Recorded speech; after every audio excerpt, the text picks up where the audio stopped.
შენ უფრო კარგი ექიმი ხარ თუ ChatGPT? მე. კარგი, მაშინ ორივეს დაგისვამთ 5 შეკითხვას, თორმეტ უფრო კარგ პასუხს მიპასუხებს, იმას დავუწევ თითო ქულას. შესაძლებელია თუ არა ექიმობით მილიონის შოვნა? კი, შესაძლებელია. მოდი ვნახოთ ChatGPT-ის პასუხი. მილიონრობაში მილიონი გათენებული ღამე თუ იგულისხმება, მაშინ კი. ეს იყო სასაცილო, მაგრამ თქვენი პასუხი ყველაზე სწორი.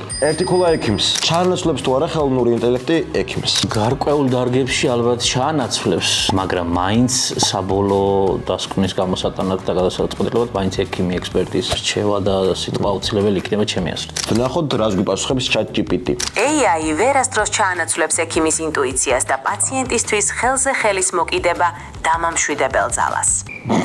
არა, გამართულად თქვა.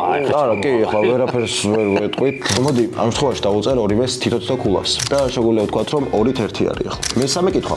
რისი სწავლაა შეუძლებელი ექიმობის შესახებ წიგნებიდან? შეუძლებელი ალბათ იმ ინტუიციის სწავლა და ასე ვთქვათ, გათავისება, რომელიც უნდა კონდეს ყველა კარგი ექიმს იმისათვის, რომ სიმპტომებს შორის ურთიერთკავშირი და რაღაცები დაინახოს ისე, რომ სწორ დიაგნოზას გავიდეთ. ასე ვთქვათ, დედუქციის მეთოდს ვერ ისწავლი რა. ახლა მოვუსმინოთ ChatGPT-ის პასუხს.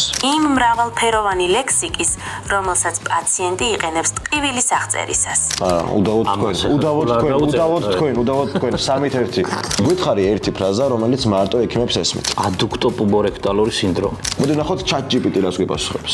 ამ ანალიზებში სრული კოსმოსია. სასწრაფოდ გადასხმა დავაყენოთ. გვითხარი ერთი რამ ექიმებზე, რაც ჯობს ხალხმა არ იცოდეს. უმრავლესობას ეზარება თეთრი ხალათი ჭირდება. ხშირად ჩვენც ვგუგლავთ სიმპტომებს. უბრალოდ ვიცით, რომელი საიტია სანდო და რომელი არა. ამ ყველასაც თქვენ მოგცემთ 5-1 გაანადგურეთ ChatGPT.